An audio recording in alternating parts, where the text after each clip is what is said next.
Shalom teman-teman. Shalom. Shalom. Shalom. Belum kedengeran suaranya. Shalom. Shalom. Gimana kabarnya? Dari pagi kalau kita lihat cuacanya kurang baik. Tapi puji Tuhan siang sampai malam hari ini kita berikan cuaca yang baik. Kita bisa hadir di tempat ini. Tentunya butuh effort yang lebih ya. Jadi kita mau kasih yang terbaik buat Tuhan malam hari ini. Biar kita semua diberkati dan kita pulang bawa berkat dari Tuhan. Amin. Yuk kita sama-sama memuji Tuhan. Kita mau menaikkan penyembahan buat Tuhan. Kita mau menyenangkan hati Tuhan malam hari ini.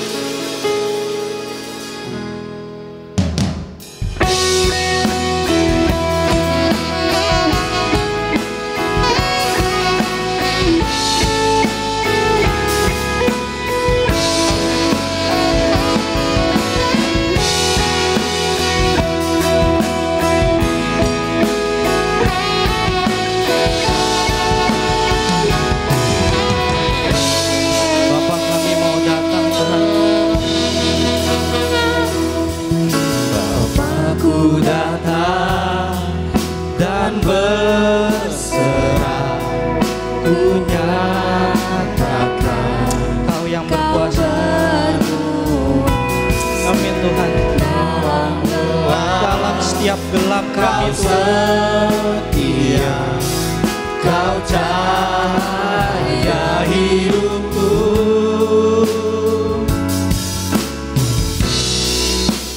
Kau kuatkan aku bertahan,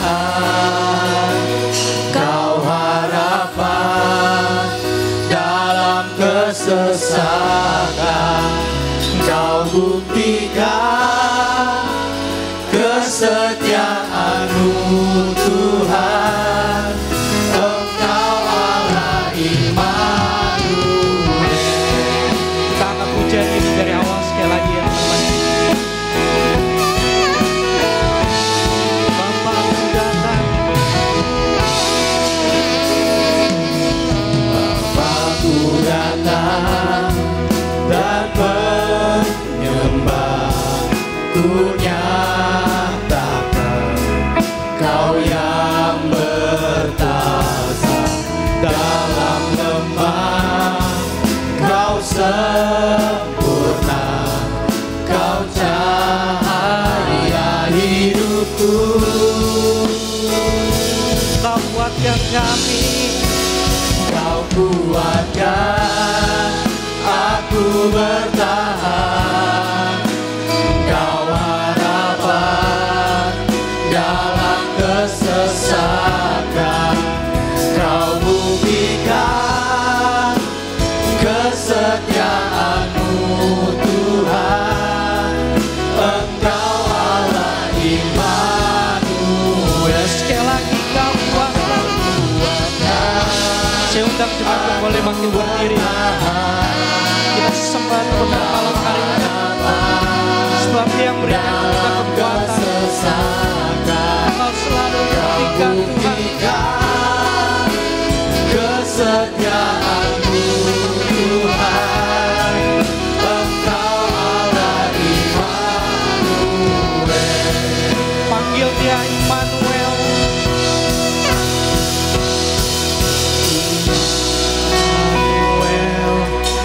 Immanuel, Engkau beserta kami. Kau beserta kami Tuhan. Panggil Immanuel. Immanuel, Engkau Allah besertaku. Sekali lagi katakan Immanuel. Yes.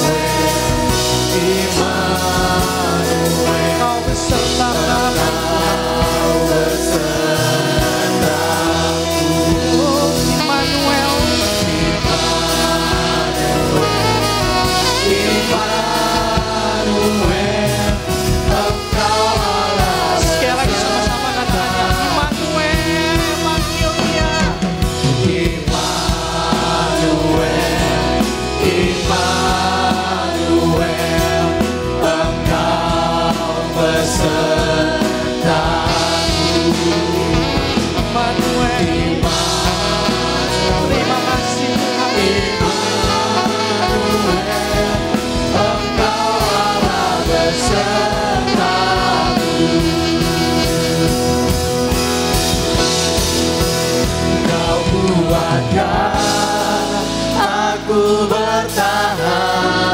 pujian ini buat Kau Tuhan.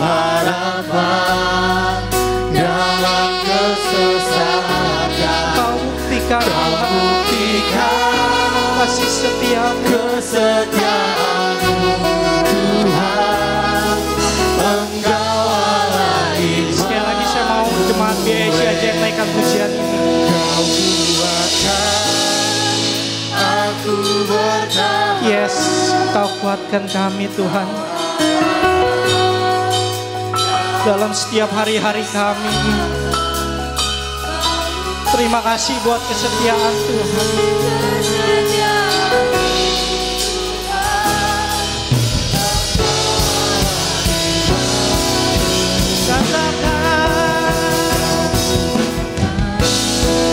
Kami mau bertahan Tuhan.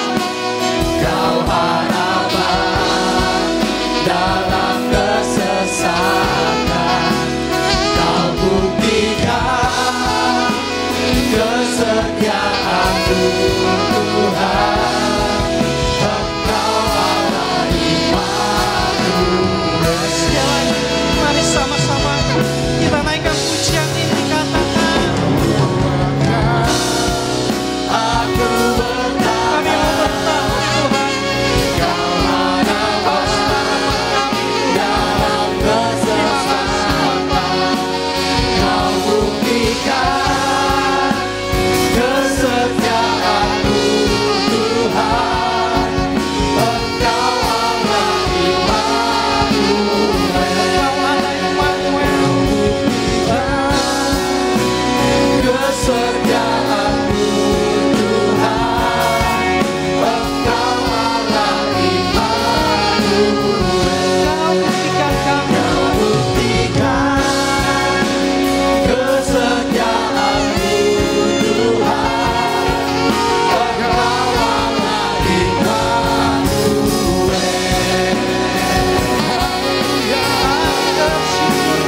naikkan penyembahan kita buat Tuhan malam hari ini. Mari sembah Tuhan. Terima Kami berdoa Tuhan. Kau Allah sembahani. Tiada Allah yang lain. Kami sembah. Kami mau tinggikan nama-Mu. Mari Tuhan, jamah setiap kami. Lawan setiap kami malam hari ini Tuhan. Sebab Kau Allah yang berkuasa. Kau Allah yang baik buat kami. Terima kasih Tuhan. Terima kasih. Terima kasih Tuhan. Naikkan ucapan syukur kita buat Tuhan. Mari beri penyembahan yang terbaik buat Tuhan malam hari ini. Katakan terima kasih Tuhan. Terima kasih Tuhan. Terima kasih Tuhan. Sebab Kau baik. Terima kasih Tuhan.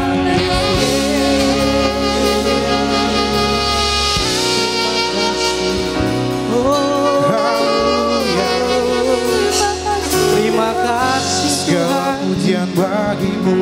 Kau begitu baik.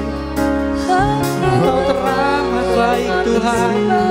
Sebab Kau yang Mari teman-teman naikkan penyembahan yang terbaik malam hari ini buat Tuhan. Kita mau kasih waktu. Naikkan ucapan syukur buat Tuhan. Karena kita boleh lalui seminggu ini. Sama-sama terima kasih Tuhan. Oh, terima kasih Bapa. Kau Allah yang baik. Mari berbicara sama Tuhan. Mari sembah Tuhan malam hari ini. Mari senangkan hatinya Tuhan. Mari angkat pujian, angkat penyembahan kita buat Tuhan. Sebab Dia Allah yang layak. Haleluya. Kau baik Tuhan buat kami. Kau baik buat keluarga kami Tuhan. Kau baik buat setiap pekerjaan kami Tuhan. Terima kasih. Mari sembah Dia. Katakan terima kasih Tuhan. Terima kasih Bapa. Tuhan. Ayo sembah Dia. Kami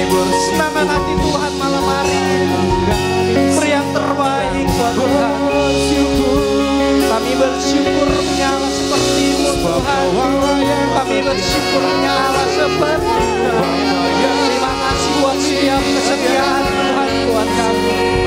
Ya Allah, baik Tuhan.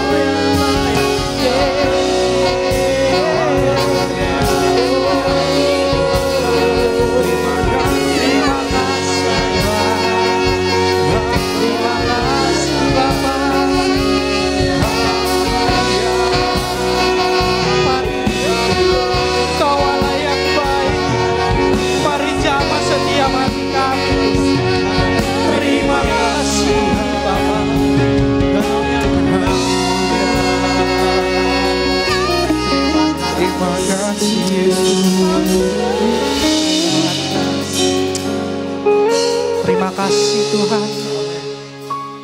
Engkau begitu baik buat kami. Engkau teramat baik buat kami Tuhan. Terima kasih buat setiap penyertaan Tuhan atas hidup kami. Kami ada di tempat ini. Kami percaya itu semua penyertaan Tuhan. Semua pertolongan Tuhan. Setiap sakit penyakit yang kami lewati, Tuhan gak pernah ninggalin kami. Terima kasih Tuhan. Kau begitu baik Tuhan. Yes Lord. Mari Tuhan, jamah setiap kami di tempat ini Tuhan.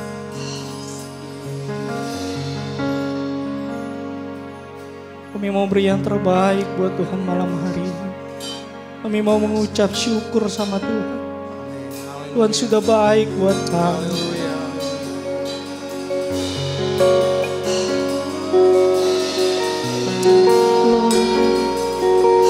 Terima kasih. Mari terus biarkan waktu boleh menyembah Tuhan. Senangkan hati Tuhan malam hari ini. Berkata-kata sama Tuhan. Sebab Dia Bapa yang baik. Mari berkata-kata sama Tuhan. Tuhan, kami berterima kasih Tuhan. Kau Allah yang baik buat kami. Kau Allah yang setia buat kami Tuhan. Kami mau terus melayani Tuhan. Kami mau terus setia sama Tuhan. Kau tahu Tuhan, dunia ini begitu jahat. Hari-hari ini begitu jahat Tuhan. Tapi Kau selalu ada buat kami. Tuhan dengar Tuhan. Tuhan dengar Tuhan. Terima kasih Bapak. Ini penyembahan kami buat Tuhan. Ini ucapan syukur kami buat Tuhan. Kami menyerahkan ibadah malam hari ini ke dalam tangan Tuhan. Biarlah Tuhan yang beracara. Hanya nama Tuhan yang kami tinggikan. Hanya nama Tuhan yang kami muliakan Tuhan. Biarlah setiap kami pulang, kami membawa berkat daripada Tuhan. Yang sakit disembuhkan sama Tuhan. Yang punya beban masalah Tuhan bukain jalan. Terima kasih Bapa. Terima kasih Tuhan. Hanya di dalam nama Tuhan Yesus kami sudah berdoa dan kami mengucap syukur. Setiap yang percaya dan diberkati malam hari ini katakan amin. Beri tepuk tangan yang terbaik buat Tuhan. Shalom. Shalom.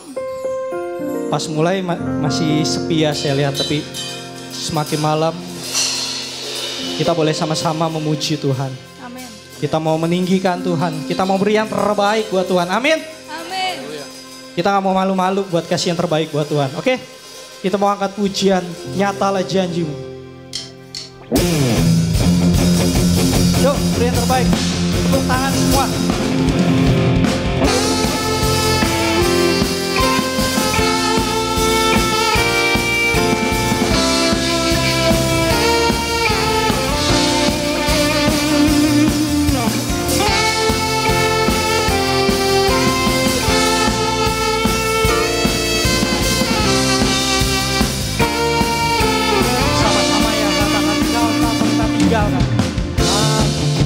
Tak pernah tinggalkan beserta di setiap langkahku.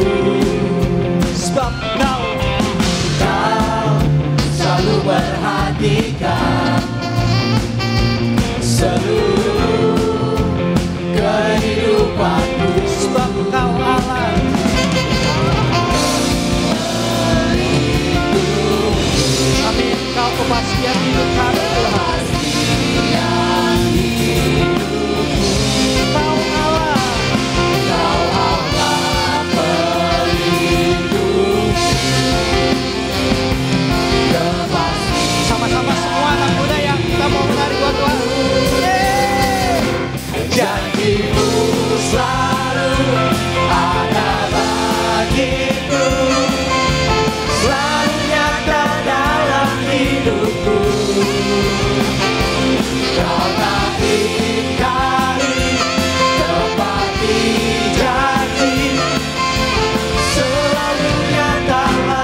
setiap langkah kami Tuhan.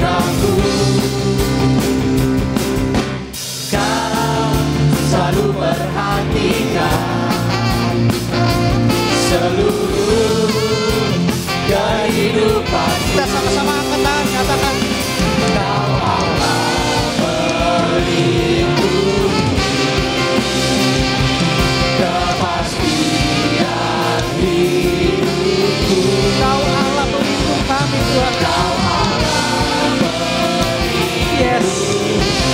Terima kasih Tuhan. kepastian hidupku. Siap. Janjimu selalu ada bagiku, selalu nyata dalam hidupku. Dia tak pernah ingkari teman-teman. Kau tak ingkari, tepati janji, selalu nyatalah janjimu. Janjimu selalu. Janjimu selalu ada bagiku, selalu nyata dalam hidupku. Kau tak ingkari, tepati janji, selalu nyata janji. Saya mau cepat aja katakan ya. Janjimu selalu. Amin. Ada bagi Lebih keras lagi suaranya. ternyata dalam hidup. Yes.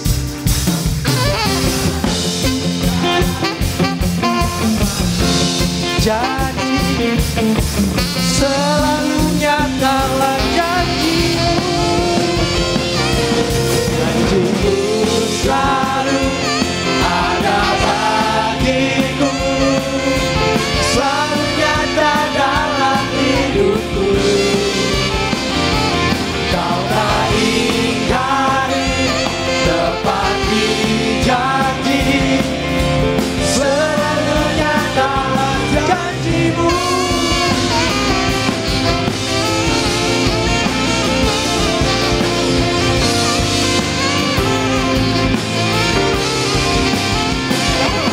Yes, biar musik memuji Tuhan.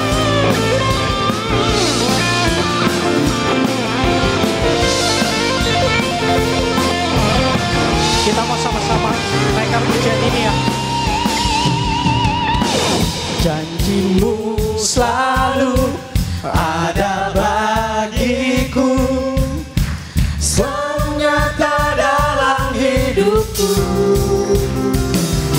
Kau tak ingkari, tepati janji. Yuk sama-sama lompat buat Tuhan ya. Yeay.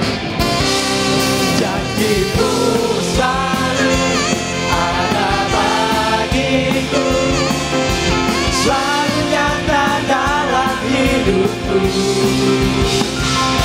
Kau tak ingkari, tepati janji, selalu nyata janjimu.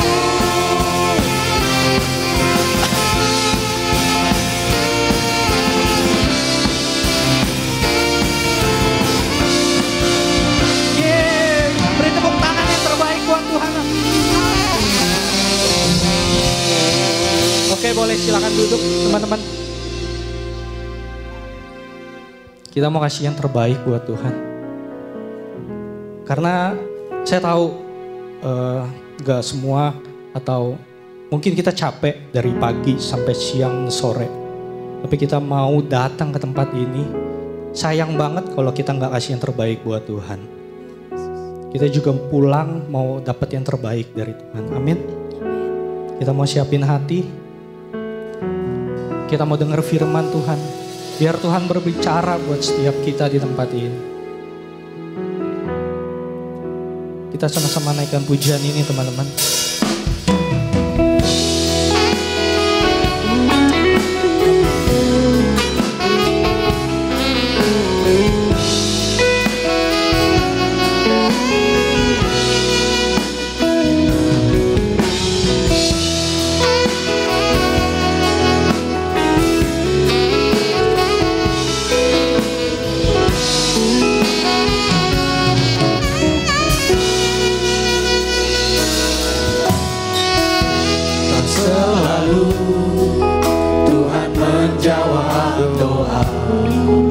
namun Dia beri yang terbaik di waktu yang tepat. Izinkanlah Tuhan untuk bekerja yang mustahil menjadi mungkin oleh karena percaya. Yesus mendengar lebih dari yang kudoakan. Yesus menjawab. Yesus menjawab lebih dari yang kuharapkan. Dengan caranya di waktu yang tepat. Kami mau melihat Engkau jadikan semuanya indah. Amin. Kita mau angkat pujian ini sekali lagi teman-teman ya.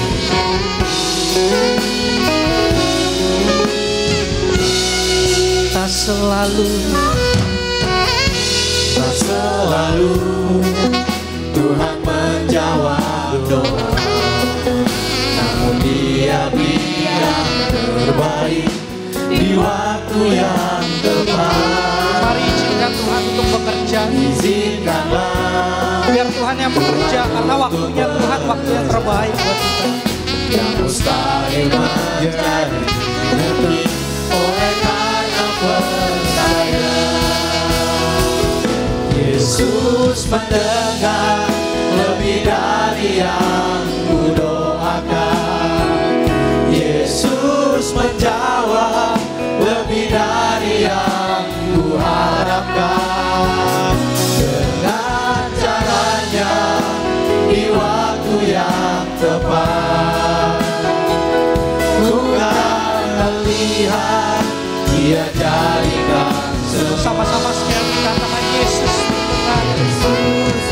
Mari saya undang teman-teman untuk boleh bangkit berdiri. Kau menjawab Tuhan lebih dari apa yang kami harapkan. dengan caranya di waktu yang tepat. Kami melihat Dia jadikan semua. mari jemaat Tuhan sama-sama kata Yesus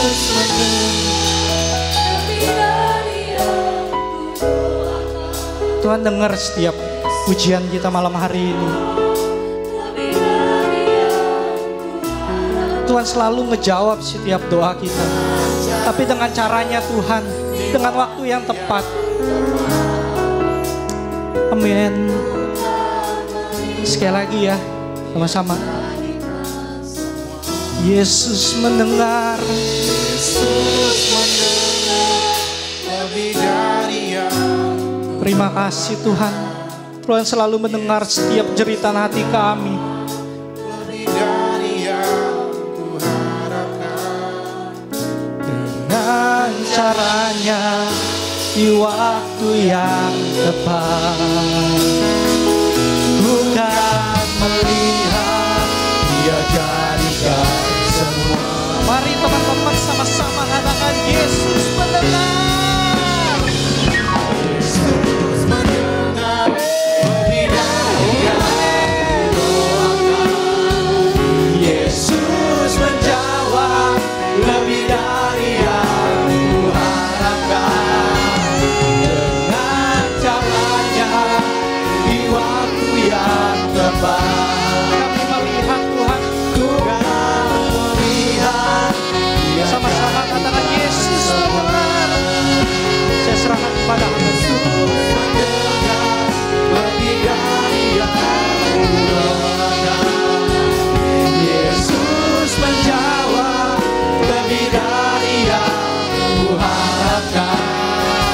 Dengan caranya di waktu yang tepat.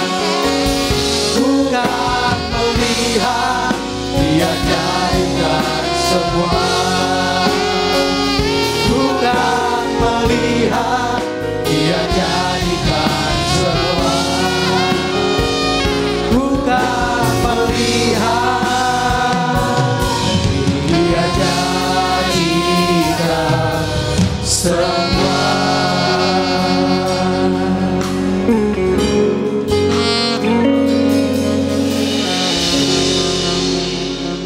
Haleluya. Bapak, terima kasih Tuhan buat hidup yang berharga ini. Dan kami berterima kasih buat masa depan kami yang penuh pengharapan. Kami tahu Tuhan, kami hidup di dalam dunia yang tidak ada kepastian. Tapi di dalam Kristus selalu ada kepastian ya Tuhan. Itu sebabnya Tuhan, kami membutuhkan firman Tuhan yang selalu menjadi panduan bagi langkah-langkah hidup kami. Itu sebabnya Roh Kudus berbicara kepada setiap kami. Teduhkan hati kami ya Tuhan. Berikan kami pewahyuan dan bukan sekedar kami hanya mendapatkan sebuah pengetahuan saja. Tapi hidup kami akan dikuasai oleh firman Tuhan. Kami bukan sekedar hanya membaca firman Tuhan, tapi firman Tuhan membaca kami Tuhan. Dan kami hidupnya diubahkan Tuhan. Kami sambut firman kebenaran.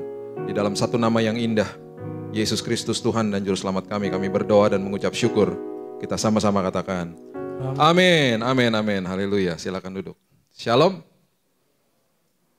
Wow, udah lama ya kesini. Terakhir pasti sebelum pandemi. Semua baik-baik, sehat-sehat ya. Mama saya umur 79 tahun, kemarin 2 hari lalu kena Omikron.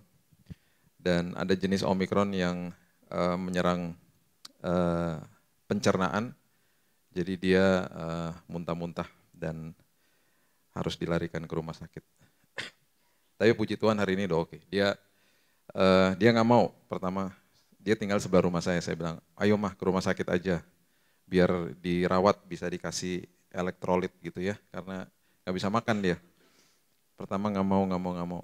Tapi bilang udahlah nggak apa-apa gitu. Dan Tuhan baik.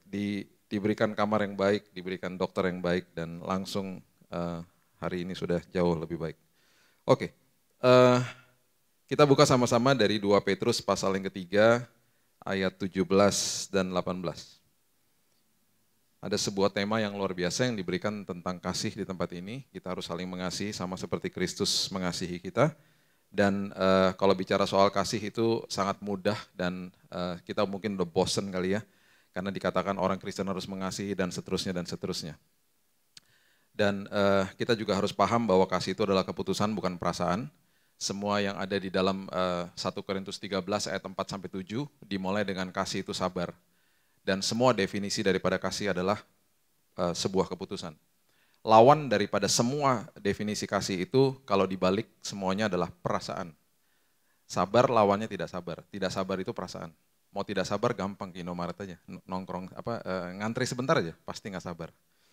Ada bapak-bapak waktu itu di Indomaret dekat rumah saya nggak sabar ngantri, nyelak barisan gitu ya, langsung taruh botol aqua di depan. Saya nggak di situ, istri saya yang di situ. Istri saya kalau lihat gitu-gituan nggak tahan dia. Mas ngantri dong gitu. Ya ampun Bu, cuma 1 botol aqua aja katanya gitu. Terus dia bilang nggak bisa Mas, ngargain yang lain gitu. Tiba-tiba Indomaretnya jadi rame. Yang ngantri pada marah-marah juga. Iya Mas ngantri Mas. Yang counternya juga kasir, ayo Mas ngantri Mas gitu. Sampai di rumah dia kasih tahu saya, tadi aku tegur bapak-bapak di Indomaret. Kamu berani banget sih? Iyalah kalau ada apa-apa kan tinggal panggil kamu. Emangnya gue preman. Tapi begitulah, maksudnya nggak sabar tuh mudah gitu loh. Jadi lawannya kasih itu perasaan dan hidup kita ini dikuasai atau dimotori oleh jiwa kita. Jiwa kita ini ada di dalamnya ada kehendak, ada keputusan, ada emosi, ada perasaan. Dan jangan salah jiwa kita ini, mohon maaf ya, saya mewakili diri saya juga sendiri. Kita penuh sampah jiwanya. Karena kita sudah disampahi dari dulu gitu ya. Dan waktu kita lahir baru sebagai anak Tuhan, yang lahir baru itu bukan jiwanya, yang lahir baru bukan tubuhnya. Saya waktu lahir baru tahun 98, tetap aja nggak ada rambutnya, tubuhnya tetap sama gitu ya. Jiwanya in progress, under construction, Roma 12 ayat 1 dan 2, under construction, pembaharuan budi tiap hari, sekolah kehidupan tiap hari.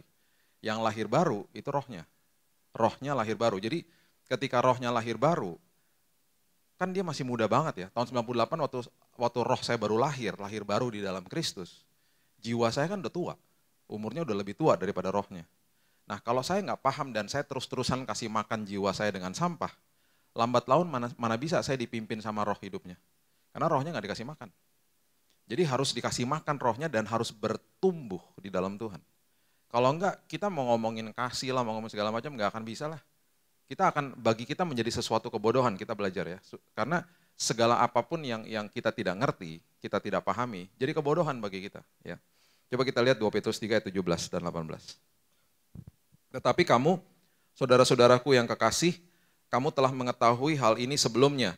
Karena itu waspadalah supaya kamu jangan terseret ke dalam kesesatan orang-orang yang tak mengenal hukum. Dan jangan kehilangan peganganmu yang teguh. Jangan sampai sesat, jangan sampai kehilangan peganganmu yang teguh. Pegangan yang teguh itu sebenarnya yang dimaksudkan di sini sama Petrus adalah pegangan kepada kasih karunia Tuhan. Karena dia sudah memberikan itu kepada kita. Jangan sampai kamu tersesat, jangan sampai kamu kehilangan peganganmu yang teguh. Itu sebabnya kamu harus apa? Ayat berikutnya, tetapi bertumbuhlah di dalam kasih karunia dan dalam pengenalan akan Tuhan dan Juru Selamat kita, Yesus Kristus. Baginya kemuliaan sekarang dan sampai selama-lamanya. Bertumbuhnya itu adalah di dalam kasih karunia. Supaya kita tidak tersesat dan kehilangan pegangan. Waktu masih kecil, kita pasti mudah lah tersesat. Bagi anak-anak yang aktif dan hyperaktif, gampang terhilang gitu ya. Anak saya Raina ini sekarang dia udah 22 tahun, waktu masih kecil susah banget kalau dilepas tangannya di mall. Karena dia pasti kabur gitu loh, dan berkali-kali hilang di mall. Sampai berkali-kali kami bilang gini, Raina oke, I'll let go of your hands, aku lepaskan tanganmu. Tapi kamu jangan lari ya. Dia selalu gini, iya, I promise, aku janji. Dilepas langsung hilang. Dan saya udah kebiasaan, kalau udah kayak begitu nanti dapat pengumuman dari meja info di mall. Bapak Billy Lantang dipanggil, ditunggu di meja info, ditunggu anaknya. Nanti dia udah duduk di situ dengan kakinya gini-gini di atas meja. Dedi, gitu-gitu. Saya mana bisa marah coba. Kamu kenapa sih kayak begitu melulu kak gitu. Tapi memang pandai anaknya. Dia selalu kalau hilang dia akan ke meja info. Nah satu hari mallnya nggak ada meja info. Dia bingung. Dan saya juga nyari-nyari, saya dalam hati gitu. Aduh kelar nih gua, meja infonya nggak ada. Saya lihat di depan di lobi, nggak ada juga loh. Gimana caranya nih anak? Tiba-tiba dapat telepon. Dad, aku udah di rumah ya. Hah? Gimana caranya? Aku naik taksi. Naik taksi pulang sendiri anak kecil. Jadi anak kecil tuh begitu, kehilangan pegangan gitu loh. Kehilangan pegangan, tersesat karena belum bertumbuh gitu. Nah jangan sampai, Petrus ngajarin sama kita, jangan sampai kita juga kayak gitu. Nah bertumbuhnya juga harus benar. Bertumbuhnya bukan di dalam yang namanya apalah, yang sekarang banyak sebutannya kan Injil kemakmuran apa. Enggak begitu, Injil kasih karunia. Nah kalau kita mengerti itu, kita nggak akan kehilangan pegangan. Contoh yang kecil dan sederhana ya, di dalam pengertian sama kasih karunia. Contoh kecil sederhana gini. Dulu di zaman perjanjian lama, by the way semua yang di perjanjian lama, yang serba fisik, dimasukin ke dalam kehidupan ini sama Yesus. Dimasukin ke dalam kehidupan rohani. Contohnya gini, dulu ada hari pendamaian. Yang dimana imam besar itu harus masuk ke dalam hari pendamaian itu, ke dalam ruang maha kudus. Itu ruang paling sakral, ruang yang paling mengerikan saat itu. Karena kalau imam besarnya nggak kudus, kita udah tahu lah, dia mati di situ. Jadi bayangin imam besar Harun yang mengadakan hari pendamaian, yang melakukan upacara hari pendamaian, atonement day sekali setahun di dalam ruang maha kudus, itu dia sendiri pun harus bersih-bersih. Itu kalau dilihat sejarahnya mungkin 18 sampai 20 pengorbanan yang dia harus lakukan untuk dirinya sendiri. Dan ada kemungkinan ada selamatan kali sebelum hari pendamaian, karena itu hari di mana dia sebagai wakil mediatornya bangsa Israel sama Tuhan, diperdamaikan dosa-dosa mereka gitu. Dan ketika dia memercikan darah hewan di atas tabut perjanjian, tutup pendamaian yang ada malaikat kerub, sayap malaikat kerub di situ, itu hadirat Tuhan turun. Ketika hadirat Tuhan turun di situ, Tuhan melihat si Harun itu, imam besar Harun, pakai lensa hukum. Kalau dia nggak kudus, mati dia. Makanya kita tahu lah ada talinya, ada loncengnya dan segala macam, sampai kalau dia mati jenazahnya ditarik keluar sama temannya. Temannya nggak berani juga masuk ke dalam. Itu yang terjadi saat itu. Nah, masuk ke dalam perjanjian baru, semua yang serba fisik dimasukin sini sama Yesus. Dan kita mengenal yang namanya imam besar Yesus yang masuk ke dalam ruang maha kudus, membawa darahnya sendiri. Dan ketika dia katakan sudah selesai, tabir bait Allah terbelah dua. Itu adalah pernyataan bahwa dia mengatakan kepada kita semuanya, kita bisa menghampiri tahta Tuhan kapan saja, di mana saja, dalam kondisi apa saja. Berarti dalam kondisi berdosa pun bisa menghampiri tahta Tuhan nggak? Bisa. Nggak ada orang bersih-bersih sebelum mandi. Betul? Jadi kita bisa menghampiri tahta Tuhan yang ada apa? Dibersihkan sama Tuhan. Itu sebabnya jangan lagi mengatakan kata-kata yang salah. Sebenarnya Tuhan juga tahulah isi hati kita. Cuman seringkali karena kita mengatakan di dalam doa kata-kata yang salah, akhirnya kita tanpa kita sadari kita nuduh diri sendiri. Contohnya gini, memulai ibadah, saya percaya di sini nggak gitu ya. Tapi banyak tempat lah begitu, mau mulai ibadah. Terus kemudian kita lagi mau mulai doa kita bilang gini, Tuhan layakan aku Tuhan. Sudah dilayakan ribuan tahun yang lalu. Kan udah selesai karya Tuhan. Jadi doanya tuh harus menyatakan bahwa sudah selesai. Tuhan terima kasih bahwa aku sudah dilayakan sama Tuhan. Aku hidup taat, bukan untuk dilayakan. Aku hidup taat karena aku sudah dilayakan. Beda langsung, merdeka hidupnya. Dulu waktu terima Yesus sebagai juru selamat, saya mengaku dosa kepada Tuhan. Tetapi ketika kita terima Yesus sebagai juru selamat, pasti kita jatuh lagi dalam dosa, secara sengaja atau tidak sengaja.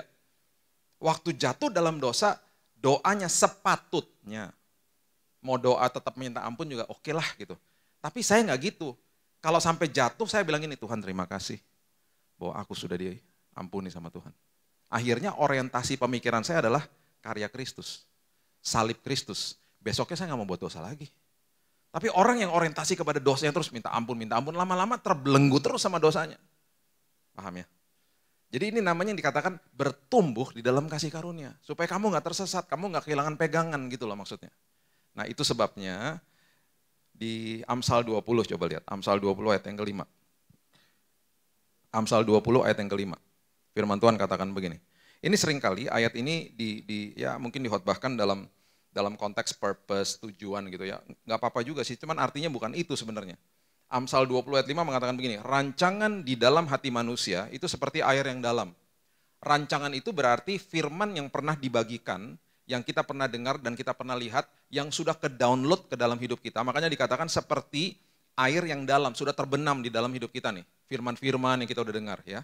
Nah, rancangan itu artinya etsah. Etsah itu artinya firman-firman itu yang sudah kita terima. Kemudian dikatakan begini, orang yang pandai tahu menimbanya. Pandai artinya tabun, menimba artinya dalah. Dalah artinya mengambil yang sudah ada di dalam untuk dibawa ke permukaan. Oke? Nah, orang pandai itu artinya tabun. Tabun artinya orang yang cakap berargumentasi. Bingung dong pas baca. Maksudnya apa ya berargumentasi? Ternyata penulis Amsal sedang mengajarkan kepada kita orang yang pandai adalah orang yang cakap berargumentasi dengan dirinya sendiri. Maksudnya apa? Maksudnya gini. Tadi saya udah katakan ya, waktu lahir baru, yang lahir kan rohnya. Waktu saya lahir baru, seorang Billy Lantang lahir baru tahun 98, jiwa saya udah penuh sampah. Jiwa saya usianya udah lebih tua daripada roh saya yang baru lahir. Ketika saya diperhadapkan sama sebuah masalah di depan saya dan harus mengambil keputusan, saya akan sulit sekali mengambil keputusan yang benar kalau jiwa saya ini masih penuh sampah. Jadi kalau saya nggak kasih makan roh saya, lambat laun nggak kuatlah rohnya terbenam sama keputusan-keputusan jiwa yang penuh sampah. Jadi ketika berhadapan sama masalah, iblis selalu menyerang pikiran kita, Roh Kudus bicara di hati. Dua-dua suara itu ketemu yang namanya hati nurani. Yang mengambil keputusan di hati nurani bukan iblis, bukan Tuhan, saya. Di situ kita harus mengambil keputusan, di situ saya harus menjadi orang yang tabun, orang yang cakap berargumentasi sama diri sendiri. Aduh ini gak benar nih, tapi kenapa ya, pengen banget ambil keputusannya seperti gini, kecenderungannya seperti begitu, karena kecenderungan kita dosa, kecenderungan kita daging. Aduh kenapa ya lebih nikmat ambil keputusan itu ya, tapi kan Roh Kudus sudah bilang yang benar yang itu, tapi kok susah banget sih Tuhan. Nah loh, itulah di situ kita menjadi orang tabun akhirnya. Cakap berargumentasi sama diri sendiri karena pribadi yang paling sulit ditaklukkan adalah diri sendiri. Bukan iblis, iblis sudah dikalahkan, dia hanya bisa mengaum-ngaum seperti singa. Dan kemudian mencari mangsa yang dapat ditelan. Berarti ada orang-orang yang tidak dapat ditelan sama kebohongan dia. Siapa? Jemaat di sini pasti nggak dapat ditelan sama kebohongan dia. Amin. Berarti ada yang dapat ditelan, ada yang tidak dapat ditelan. Kerjanya cuma bisa mengaum-ngaum kok, cuma bisa bohongin kita di pikiran kita, that's it. Itu cuma itu yang dia bisa lakukan. Selebihnya udah keputusan kita semua. Jadi Amsal mengatakan, ayo dong jadi orang yang tabun. Nah bagaimana bisa menjadi orang yang cakap berargumentasi sama diri sendiri kalau nggak bertumbuh di dalam kasih karunia. Yang ada kita tertuduh terus, pengertian kita sama Tuhan salah, pengenalan kita sama Tuhan salah. Itu maksudnya. Nah kita terusin lagi ya. Ini menjadi sebuah kebodohan akhirnya. Coba lihat ini. 1 Korintus 2 ayat 14. 1 Korintus 2 ayat 14. Tetapi manusia duniawi tidak menerima apa yang berasal dari roh Allah. Tuh. Jangan pernah berpikir kalau baca ayat ini, oh ini buat orang duniawi bukan buat saya, enak aja. Orang Kristen banyak yang duniawi juga. Manusia duniawi tidak menerima apa yang berasal dari roh Allah. Karena hal itu baginya adalah suatu apa? Kebodohan. Dan ia tidak dapat memahaminya sebab hal itu hanya dapat dinilai secara rohani.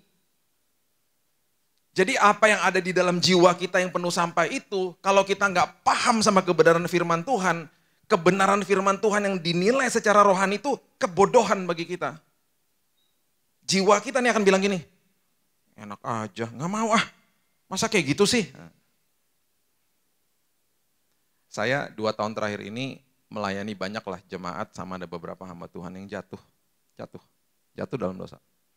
Karena keaslian iman seseorang itu terlihat di dalam tekanan, khususnya tekanan 2 tahun terakhir ini.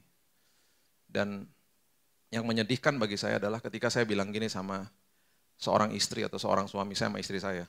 Kita bilang, ayo Pak, ayo Bu, mau minta maaf duluan aja sama suami atau istri. Yang mereka katakan selalu apa? Enak aja. Kan dia yang salah, bukan saya. Kemudian saya mulai kutip ayat ini. Nah ini nih, makanya ya kalau kita ngomongin kasih, kita mau ngomongin sampai kita berbusa juga ngomongin kasih, kalau kita nggak ngerti fondasinya, akan sulit. Nih, coba lihat ini. Ini ayat sederhana dan banyak ayat tentang kasih. Yohanes 13 ayat 34. Yohanes itu pakarnya penulis kasih. Kenapa? Karena dia satu-satunya murid yang berdiri di kayu salib. Dia melihat gurunya mati secara brutal di depan dia.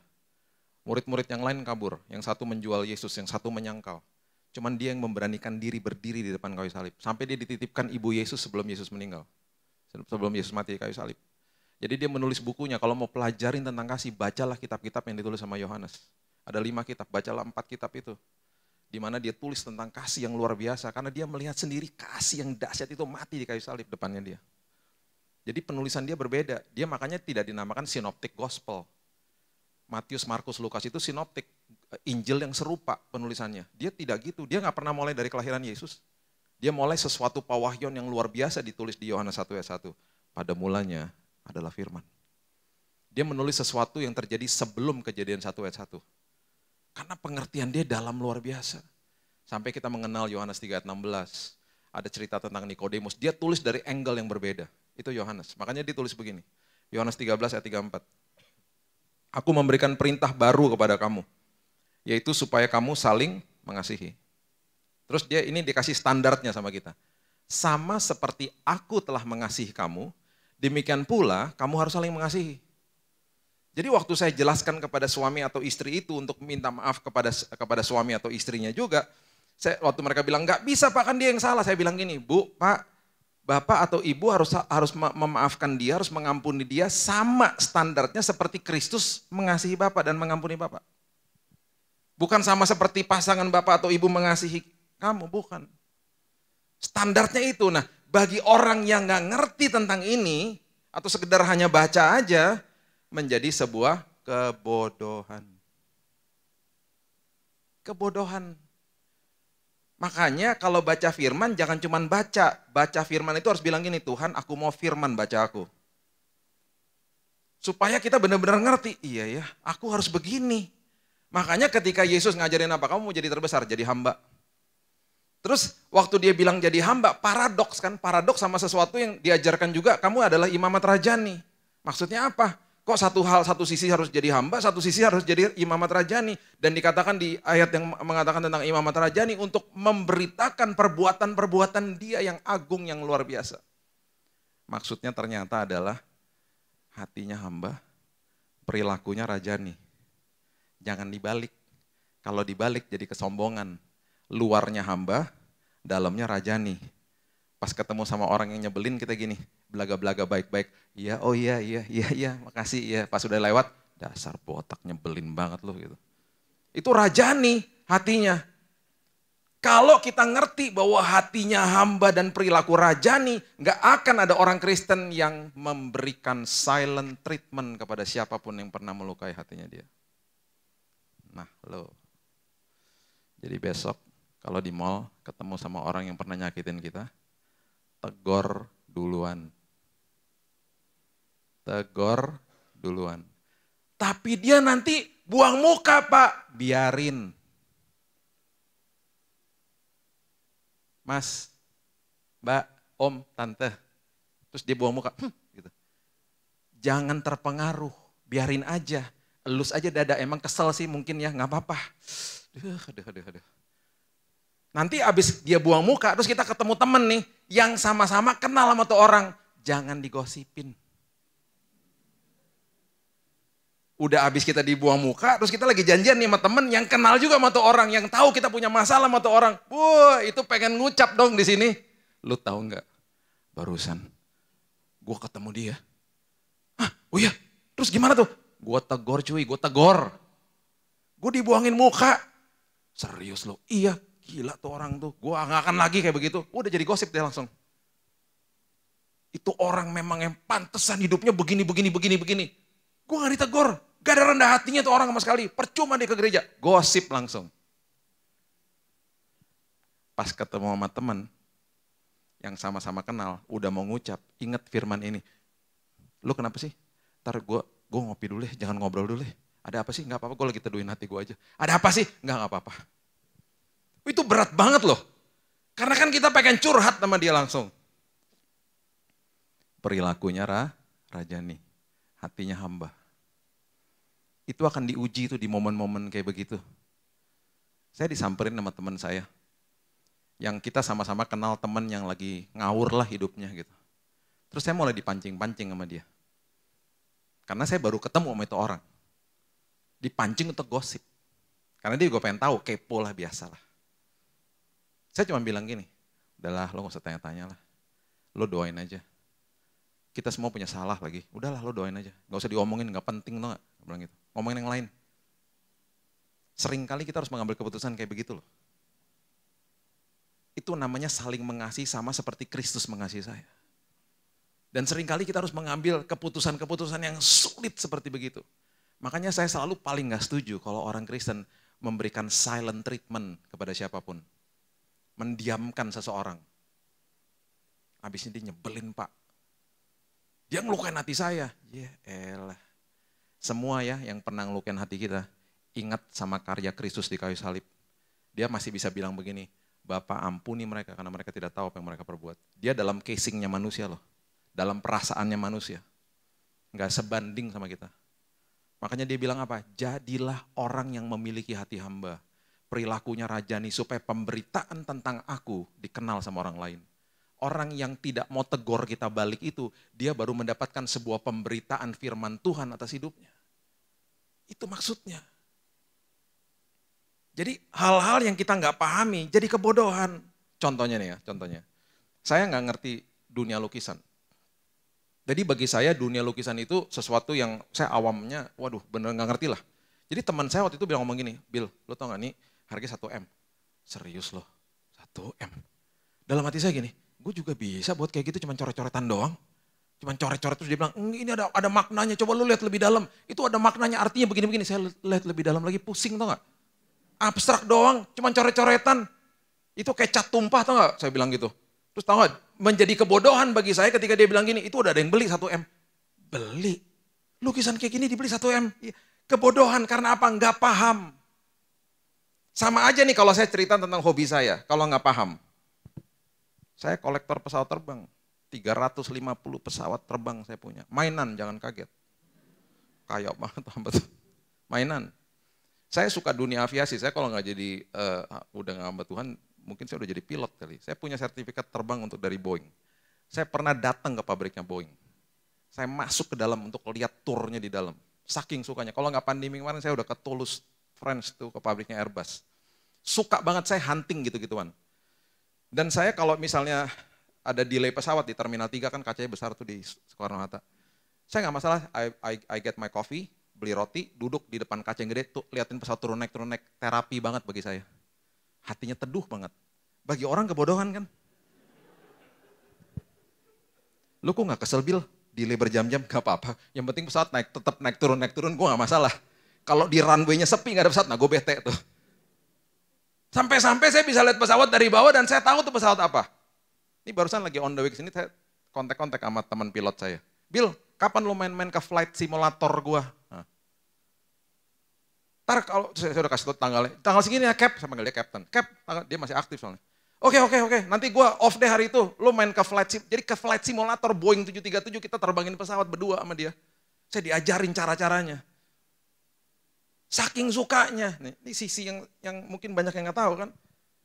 Kemarin malam di rumah saya lagi ada komsel, saya ajak teman saya yang suka pesawat masuk ke kamar saya. Teman baik saya. Bro, lo melihat koleksi gue? Mau. Wah, saya kolektor pesawat maskapai Indonesia yang salah satu yang terlengkap di Indonesia. Sampai diminta koleksi saya. Dan itu kalau saya ceritain bisa, pasti banyak yang gak ngerti. Itu ya, saya punya tau gak, zaman dulu yang Borak, Mandala, Sempati, Merpati. Saya punya tuh yang namanya Fokker 27, Fokker 2, tuh kan gak ngerti kan. Temen saya yang kemarin masuk kamar, dia gini, gila lo, Fokker 28, lo punya Fokker 27, lo punya Borak. Oh dia ngerti semuanya karena nyambung. Gila lu punya busnya Garuda, kecil-kecil gini, skala 1/400. Lucu tau gak? Ada airportnya. Saya lagi memperbesar airport saya ini, kalau jadi ntar kita tumpengan ya. Mainan, jangan kaget, bukan airport beneran. Emang gue PUPR buat Angkasa Pura. Saya sukalah pokoknya gituan.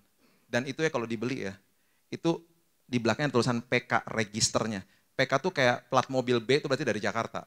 Kalau semuanya lihat pesawat di belakang tulisan PK itu berarti dari Indonesia. Kalau N Amerika, nah baru tahu kan. PK itu berarti dari Indonesia. Mau pesawat apa aja tulisan PK belakang itu Indonesia punya, gitu loh. Nah itu pesawat itu yang ada di benerannya sama yang mainannya sama persis, jumlah jendelanya sama. Jadi ketika udah beli gituan kan limited edition, dalam hitungan 1 tahun harga 2 kali lipat.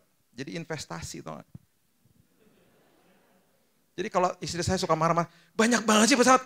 Investasi sayang. Orang-orang kripto kita pesawat dong. Oh gitu, iya naik 2 kali lipat. Itu yang Garuda DC-9, udah 5 kali lipat harganya. Serius kamu? Iya. Jadi diperbolehkan sama dia. Tuh kan saya bisa cerita nih, tapi bagi yang gak ngerti kebodohan. Coba lihat ini. Ibrani 4 ayat yang kedua. Karena kepada kita diberitakan juga kabar kesukaan sama seperti kepada mereka. Ibrani 4 ayat 2. Tetapi firman pemberitaan itu tidak berguna bagi mereka. Karena tidak bertumbuh bersama-sama oleh iman dengan mereka yang mendengarnya. Percuma. Kan sedih dong. Dikasih firman tapi gak bisa bertumbuh karena gak paham dan gak mau paham. Dan gak mau ngelakuin. Akhirnya gak ada pertumbuhan dalam hidupnya. Makanya kita harus malu dengan ayat ini nih. Lukas 2 ayat 52 coba lihat. Lukas 2 ayat 52. Dr. Lukas ini menulis cukup detail tentang Yesus dan dia bilang begini, Yesus makin bertambah besar, itu fisiknya. Dan kemudian dia kasih tahu begini, bertambah hikmatnya. Bertambah hikmatnya. Dengan casingnya manusia dia juga konsekuensi, dengan kedaulatan manusianya dia bertumbuh dengan hikmatnya. Dan besarnya dan makin dikasih oleh Allah dan manusia. Nah ini angle yang Daud katakan, coba lihat Mazmur 131 ayat 2. Ini yang menjadi salah satu doa saya kalau di pagi hari. Mazmur 131 ayat 2, Daud mengambil sebuah approach atau angle yang bagi saya sangat unik dan luar biasa. Dia katakan begini, sesungguhnya aku telah menenangkan dan mendiamkan jiwaku. Karena jiwaku penuh sampah. Kalau saya bisa tambahin penuh sampah. Aku menenangkan dan mendiamkan jiwaku yang penuh sampah ini yang udah banyak dikorap sama informasi dan kebohongan iblis. Seperti anak yang disapih berbaring dekat ibunya. Ya seperti anak yang disapih, apa yang disapih? Jiwaku dalam diriku. Disapih artinya melepaskan ketergantungan sama susu. Ketergantungan sama susu apanya? Jiwanya. Jiwa saya ini harus dilepaskan dari ketergantungan sama susu, sama dibuai sama dunia, kebohongan dunia, nilai dunia. Dan anak kecil ketika dilepaskan dari susu kan nangis. Jadi Daud lagi bilang gini, aku menenangkan dan mendiamkan jiwaku yang penuh sampah. Supaya aku bertumbuh di dalam kasih karunia Tuhan. Dari itu menjadi doa saya tiap pagi, Tuhan hari ini Tuhan, aku mau menenangkan dan mendiamkan jiwaku Tuhan. Karena aku mau hidupku hari ini dipimpin sama roh Tuhan. Dan aku menjadi orang yang disapih, yang tidak lagi minum susu. Makanya di 1 Korintus 3 ayat 1 dan 2, jangan sampai ayat ini menjadi sebuah pernyataan Tuhan dalam hidup kita. 1 Korintus 3 ayat 1 mengatakan begini, dan aku saudara-saudara pada waktu itu tidak dapat berbicara dengan kamu seperti dengan manusia rohani. Tuh, aku gak bisa ngomong sama kamu sebagai manusia rohani. Tetapi hanya dengan manusia duniawi yang belum dewasa dalam Kristus. Gak nyambung. Susulah yang kuberikan kepadamu bukanlah makanan keras. Sebab kamu belum dapat menerimanya dan sekarang pun kamu belum dapat menerimanya. Saya gak mau Tuhan ngomong gitu sama saya. Bill, sorry ya. Aku nggak bisa ngomongin hal ini sama kamu karena kamu belum paham. Karena kamu masih minum susu. Akibatnya Bill, karena kamu masih minum susu, aku punya tanggung jawab yang lebih besar, perkara yang lebih besar ada di kantongku yang tadinya aku mau titipkan dalam hidupmu. Tunda dulu ya Bill, bertumbuh dulu ya. Sama kayak mainan Lego, ada usianya 2-4, 6-8, sampai 16 tahun ke atas. Saya nggak mungkin kasih anak saya dulu waktu dia masih kecil mainan Lego yang 16 tahun ke atas. Rusak lah sama dia. Sama. Dan ini yang Paulus katakan kepada jemaat di Korintus, aku nggak nyambung ngomong sama kamu. Karena kamu masih minum susu. Jangan pernah berpikir bahwa kita hanya datang ibadah dan kita akan bertumbuh secara organik. Ini tempat yang luar biasa, kita dapat fasilitas yang luar biasa, kita mendapat fasilitas di mana kita bisa mendengarkan firman Tuhan, saling menguatkan. Pulang dari tempat ini, bertumbuhlah di dalam kasih karunia Tuhan, lakukan firman Tuhan di sana. Lakukan firman Tuhan dari Senin sampai Sabtu lagi, kemudian masuk lagi di recharge hari Minggu, di recharge hari Kamis. Ibrani 5 ayat 13 mengatakan begini, sebab barang siapa masih memerlukan susu, ia tidak memahami ajaran tentang kebenaran. Tuh lihat, ini kurang jelas apa lagi coba, Ibrani 5 ayat 13.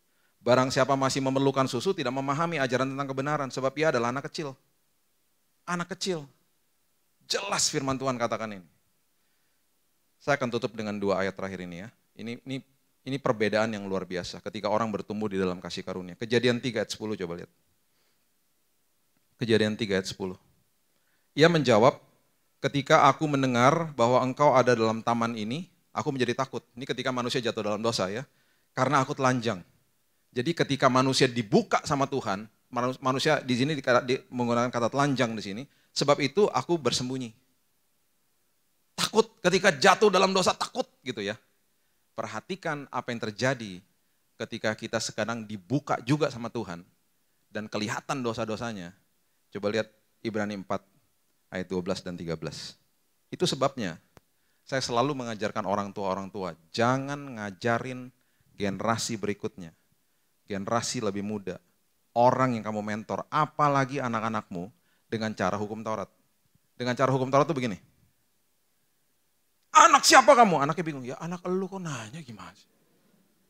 Kan kalau marah gitu orang tua, anak siapa? Kalau anaknya bilang, anak tetangga, marah, lebih marah lagi bapak. Udah gitu di marah-marah juga gini, kamu tahu nggak kamu gini? Enggak tahu. Makanya dulu waktu anak-anak saya bandel waktu masih kecil, adalah nakal-nakalnya kan. Saya berlutut di depannya mereka. Saya rangkul mereka, saya bilang gini, Dek, apa yang Dedi bisa lakukan supaya kamu nggak lakukan itu lagi? Di situ langsung otak mereka apa? Wow, papa saya tidak berseberangan sama saya. Yesus nggak pernah berseberangan sama kita. Papa saya ada di pihak saya walaupun saya jatuh dan melukai hati dia. Itu kasih karunia. Karena saya mau dia bertumbuh di dalam kasih karunia. Karena kasih karunia memerdekakan orang. Terus dia nangis. Karena dia merasa dikasihi, dia ngerasa kasih yang luar biasa. Saya peluk. Terus saya bilang, di dalam momen ini saya bilang, Dek, I'm really hurt, aku gak suka loh kamu kayak gitu. I know Daddy. Tapi sambil pelukan. Gak ada tuh gini-gini, gak ada. Terus aku bilang, you know what, I love you so much. Aku sayang banget sama kamu. Terus kalau ini kejadian lagi gimana dong kita, Dek? Saya nanya itu ke dia. Dan akhirnya apa yang terjadi? Dia yang sebut disiplinnya. Kalau antara aku jatuh lagi, Dad, kalau aku nakal lagi, Dedi ambil tuh mainan aku. Waktu itu lagi zaman Transformer, ambil tuh Transformer aku, Dad. Tapi jangan dikasih orang ya, Dad. Simpen aja. Dedi jangan bawa aku ke tempat-tempat ini, misalnya. Kejadian lagi. Waktu kejadian lagi saya berlutut lagi di depan dia. Dek, kamu ingat janji kamu? Iya, Dad, iya. Jadi waktu dia menjalankan disiplinnya, dia sakit hati gak sama saya? Sama sekali tidak.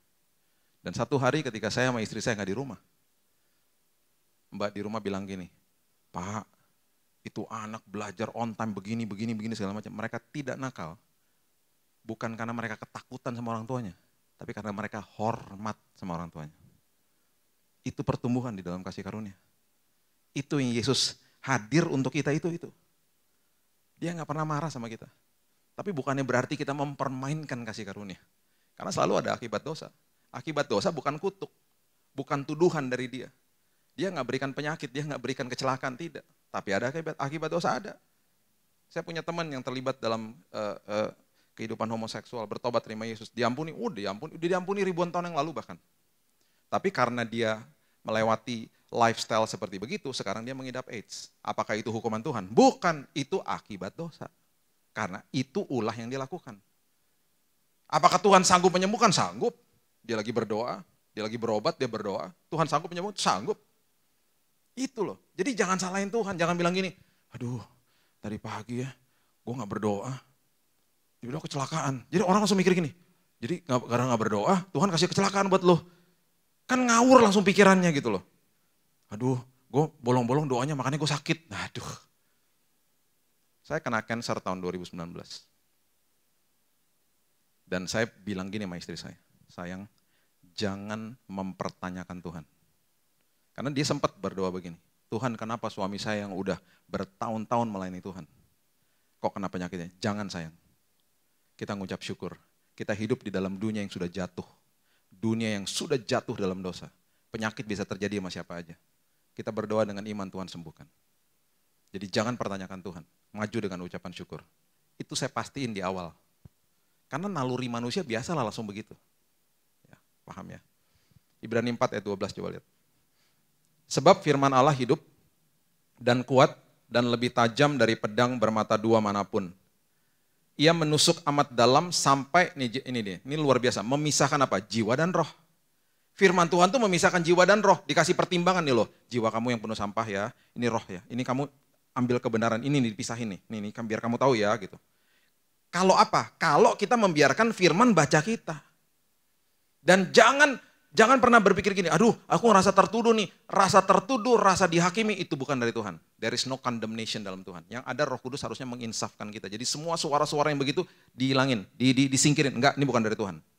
Ya.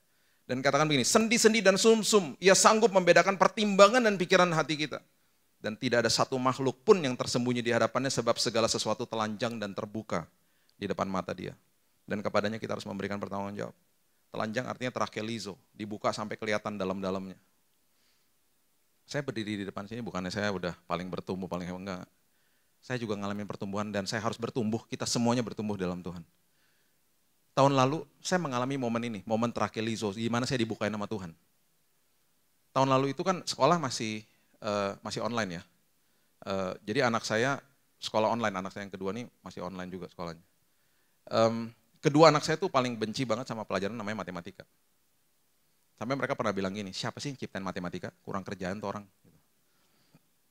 Terus mereka pernah bilang gini, harusnya ya kita nih sebagai murid diberikan sebuah opsi gitu loh. Bisa ngomong sama guru.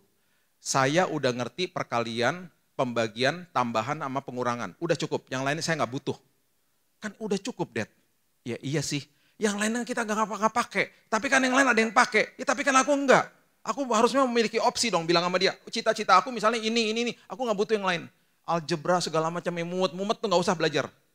Dia bilang gitu. Dan memang terbukti setiap kali ulangan tuh jeblok terus gitu loh. Cuman itu aja gitu ya, jadi si Keaton ini waktu itu tahun lalu tuh, dia setiap kali ujian matematika selalu angkanya tuh pas-pasan gitu lah, 57, jadi gak sampai 60. Terjadi apa? Remedial, harus ujian ulang kan selalu kan. Nah setiap kali ujian ulang, dia selalu oke, jadi saya tenang-tenang aja karena dia tanggung jawab lah, dia belajar. Angkanya selalu high up lah gitu, jadi 67, mentok-mentoknya 70 gitu. Jadi ya udahlah, oke lah. Terjadi lagi tahun lalu. Dad, dapat 57. Ya, belajar ya Dek. Kapan remedialnya? Hari Senin. Oke, kamu belajar ya. Aman lah, saya kalau sama dia, kalau udah ngomong itu dia tanggung jawab lah anaknya. Jadi seperti biasa pasti di angkanya biasanya naik lah. Di hari Senin, dia udah ujian, saya udah tahu lah dia ujian, terus sore saya udah dapat hasil kan. Malam-malamnya kita pas mesbah keluarga, saya udah nunggu nih, ntar dia mau kasih laporan biasanya. Dek, gimana Dek hasil remedialnya? 67, 70. Dia diem aja, 43 Dek. Hah? 43? Kok makin jeblok Dek? Dari 57 kok 43? Susah banget Dek. Aku padahal udah tanya lo sama gurunya, udah dapet bahan-bahannya tetap aja susah banget. Ampun tuh algebra tuh. Siapa tuh yang ciptain tuh, nyebelin banget tuh orang. Terus ya udahlah, saya nggak bisa ngomong apa-apa, saya bilang ya gimana dong. Ya udah terus kita ngobrol, tiba-tiba dia ngobrol gini. Tapi enak juga ya, kalau lagi ujian sekarang musim-musim pandemi gini, online, kenapa? Ya kayak tadi ya, Dad, gurunya tuh dia meeting tau nggak? Jadi Zoom-nya dimatiin kan ya. Waktu Zoom-nya dimatiin tuh aku keluar dari kamar. Aku sempat ngambil snack, ngambil minum. Jadi sambil ujian aku sambil snacking. Kan enak kan Dad, di kelas kan gak bisa, dia bilang gitu. Waktu dia lagi cerita begitu, pikiran saya nggak mikirin itu tiba-tiba. Saya gini, gurunya meeting, Zoom dimatiin. Iya, kamu kenapa gak buka buku Dek? Saya ngomong gitu karena dulu saya jagoan nyontek. Jadi naluri bapaknya keluar karena mau nolongin anaknya. Maksudnya baiklah. Saya sampai bilang, Dek, kalau kamu buka buku dapat 80 Dek. Tuh lihat tuh hasilnya jadi 43. Gak boleh Dek, kalau ujian tuh gak boleh buka buku. Dek, kalau gurunya meeting, Zoom-nya dimatiin berarti dia lagi kasih kode sama kamu. Kamu boleh buka buku. Gak boleh dia bilang gitu, namanya juga ujian. Terus saya gak puas. Emang waktu gurunya sebelum matiin Zoom dia bilang, anak-anak Miss mau meeting dulu ya, anak-anak jangan buka buku ya, gak boleh ya. Emang dia bilang gitu? Enggak, itu kode keras berarti. Rugi deh kamu gak buka buku, pantesan jeblok. Lain kali kalau kamu gak mau buka, dia yang masuk, dia yang buka ini bukunya deh. Dia yang tolongin malahan. Gak boleh Dad, dia bilang gitu. Wah saya gak puas. Minggu depan ambil rapot, online. Saya tanya sama gurunya, Miss, yang minggu lalu tuh pas remedial, Miss kan meeting ya. Terus anak-anak ditinggalkan, Zoom-nya dimatiin. Itu kan berarti mereka boleh buka buku ya Miss? Ya nggak boleh dong Pak. Namanya juga anak-anak kan itu integritas dong Pak. Iya sih Miss, tapi kan Miss nggak kasih tahu mereka kan Miss? Kalau nggak dikasih tahu berarti boleh dong. Oh enggak dong Pak, kita nggak kasih tahu karena kita udah tahu anak-anak kita semuanya penuh dengan integritas Pak. Kalau lagi ujian, emangnya ada apa Pak? Oh nggak apa-apa Miss, nggak apa-apa.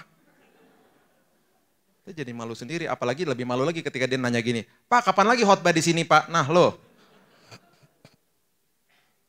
Pas udah malam, saya minta maaf sama anak saya. Dek sorry ya Dek. Tahu nggak dia bilang apa? Dad, aku lebih baik dapat angka 43 daripada aku nyontek.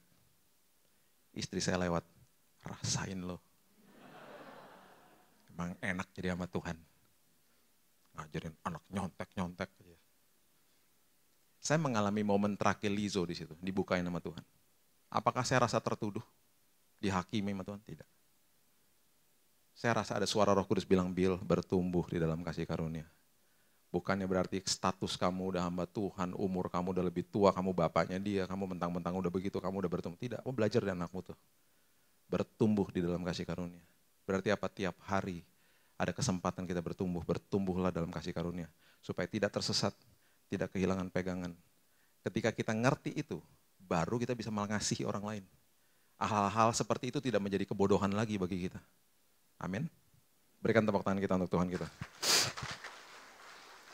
Bapak terima kasih mengucap syukur buat malam yang indah ini. Hamba-Mu stop sampai di sini, tapi firman Tuhan terus berkumandang di hati kami ya Tuhan. Berkati setiap jemaat-Mu yang hadir pada malam hari ini. Karena kami tahu Tuhan, kami adalah anak-anak Tuhan, umat Tuhan, warga kerajaan surga. Yang dalam kehidupan ini, kami diminta oleh kerajaan surga untuk membeberkan kasih Tuhan. Bahkan mengkolonisasi bumi, menularkan budaya kerajaan surga dimanapun kami berada. Berarti Tuhan, kasih yang adalah hukum yang terutama itu. Bahkan Kau mengatakan kasihlah sesama manusia karena itu sama dengan hukum yang pertama. Itu yang kami harus lakukan. Memiliki hati hamba, perilaku rajani. Walaupun susah Tuhan, tapi itu tidak menjadi kebodohan bagi kami. Karena kami paham sama kebenaran firman Tuhan.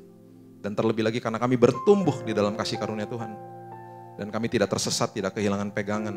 Sanggup mengasihi sama seperti Kristus mengasihi kami.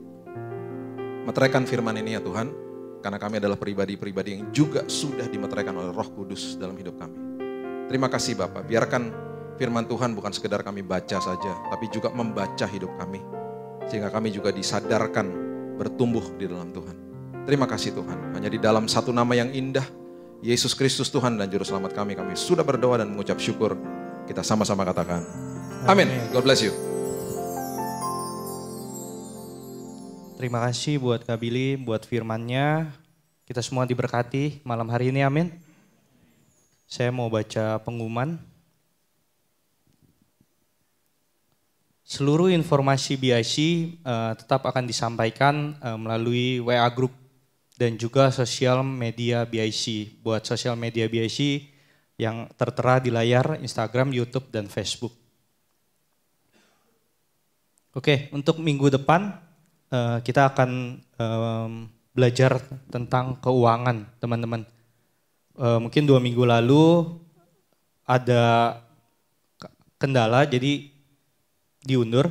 Dan saya berharap teman-teman bisa hadir dan bisa mengajak teman-teman yang lain yang mungkin malam hari ini nggak bisa datang untuk sama-sama datang kita belajar seminar tentang keuangan. Tentunya dari yang ahlinya ya. Oke, jadwal doa dan puasa BIC setiap hari Selasa. Dimulai dari hari Senin pukul 10 malam dan sampai Selasa pukul 3 siang. Oke, ini ada doa Natal karena sudah mendekati hari Natal. Kita ada doa puasa, puasa rantai wadah, dan untuk BIC sama ada di hari Selasa. Kiranya teman-teman bisa ikut berpartisipasi untuk doa puasa untuk merayakan hari Natal. Untuk minggu ini kita ada doa pengurus dan juga panitia Natal BIC. Hari Minggu tanggal 20 November pukul 3 siang. Onsite di GPDI di gereja. Oke, buat teman-teman pengurus dan panitia Natal BIC, mohon kesediaan waktunya. Untuk yang berulang tahun minggu ini ada Yati, Fitri. Happy birthday, Tuhan Yesus memberkati. Nah, buat teman-teman yang butuh didoakan, yang ada pergumulan, ada permasalahan, yuk bisa sharing ke tim doa BIC dan akan didoakan dan confidential untuk apa yang sudah di-share ke tim doa BIC. Jadi nggak usah khawatir ya. Oke, untuk BIC Christmas akan dibawakan oleh teman saya, Mercy. Malam teman-teman semua, saya mewakili panitia Natal ingin kembali mengundang teman-teman untuk dapat hadir di ibadah Natal kami pada hari Kamis tanggal 8 Desember jam 7 malam di restoran Hautifang Season City. Dengan tema Titus 2 ayat 11, To Make You Feel My Love, dan pembicaranya adalah Kobeni Hira. Diharapkan teman-teman dapat segera mendaftar karena acaranya tinggal 3 minggu lagi ya. Jadi dapat segera mendaftar di Sinta dan Evan di nomor yang tertera di layar, atau nanti setelah ibadah dapat langsung menghampiri mereka di belakang. Jadi mari teman-teman segera mendaftar, nanti tanggal 8 kita bisa berfellowship dan merayakan Natal bersama-sama. Sekian, terima kasih. Oke, terima kasih buat Mercy. Jadi catat ya teman-teman, save the date untuk 2 acara. Minggu depan ada seminar tentang keuangan dan tanggal 8 Desember ada Natal BIC. Tentunya speakernya nggak kalah keren ya untuk sama yang seminar. Oke, nggak ada pengumuman tambahan, saya serahkan ke Kobeni.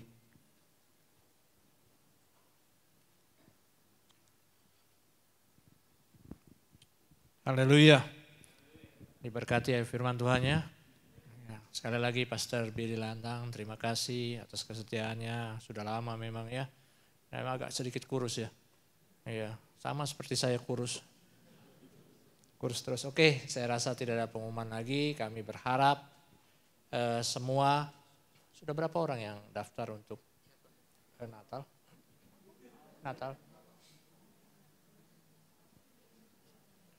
Berapa orang yang sudah daftar untuk Natal? 73 orang ya. 73 yang belum daftar tolong, karena ini kita makannya di atas meja, jadi bukan prasmanan. Bukan berdiri di atas meja.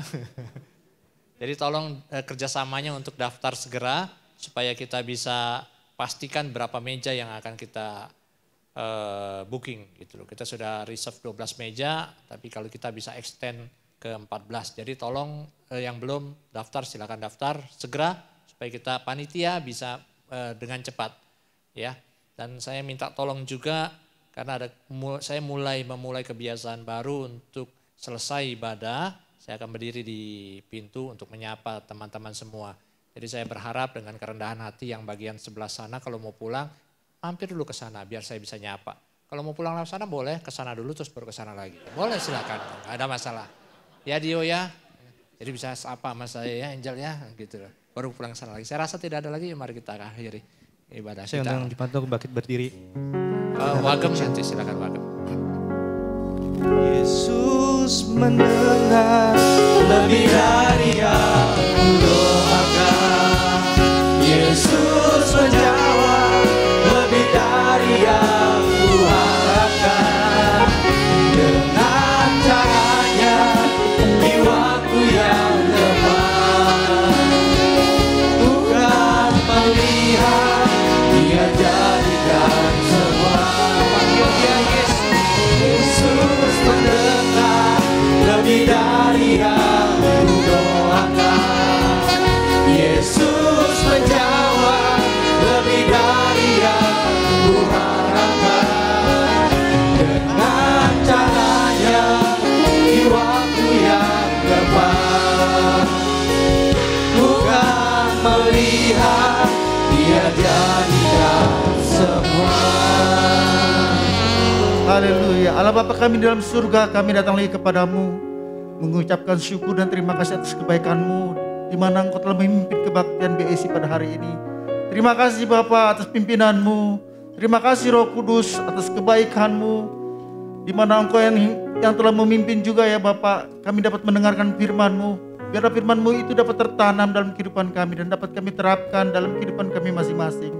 Allah Bapa kami dalam surga, terima kasih Bapa. Engkau juga yang memberkati hamba-Mu yang telah memberitakan firman-Mu. Engkau berkati keluarganya, Engkau berkati pelayanannya. Terima kasih juga ya Bapa atas kebaikan-Mu di mana Engkau juga yang masih memimpin Bapa, pimpinan BSI Bapa Beni Hira dalam kesehatannya, dalam keluarganya, dalam mata pencariannya, dalam setiap usahanya Engkau yang memberkati. Terpujilah nama-Mu Bapa, terpujilah nama-Mu Yesus. Bapa kami dalam surga, kami mengucapkan syukur atas kebaikan-Mu di mana Engkau juga yang memimpin rekan-rekan kami yang berulang tahun. Engkau telah memimpin mereka 1 tahun yang lalu dan Engkau juga akan memimpin 1 tahun yang akan depannya. Bapa Engkau berkati ya Bapa setiap keperluan mereka. Terpujilah nama-Mu Bapa. Bapa terima kasih Bapa atas persembahan yang anak-anak-Mu berikan. Engkau memberkati ya Bapa. Terpujilah nama-Mu Bapa. Bapa terima kasih Engkau berkati kami semua. Mungkin Bapa ada rekan-rekan kami yang sakit, Engkau kiranya memberi kesembuhan. Mungkin ada rekan-rekan kami yang membutuhkan pertolongan-Mu, Engkau tolong beri jalan keluar ya Bapa. Karena kami yakin dan percaya, kami hanya berharap kepada-Mu. Bapa terima kasih Bapa, Engkau berkati setiap pelayan-pelayan yang telah melakukan pelayanannya Bapa. Engkau berkati mereka semua. Terpujilah nama-Mu Bapa, terpujilah nama-Mu Yesus. Rekan-rekan BSI mari kita mengangkat tangan. Terimalah berkat dari Allah Bapa, Allah Anak, Allah Roh Kudus yaitu Tuhan Yesus Kristus. Mulai hari ini sampai selama-lamanya berkat medani dan berkat rohani Tuhan curahkan buat kita semua. Terpujilah nama Bapa. Haleluya. Amin. Amin. Terima kasih Tuhan Yesus memberkati.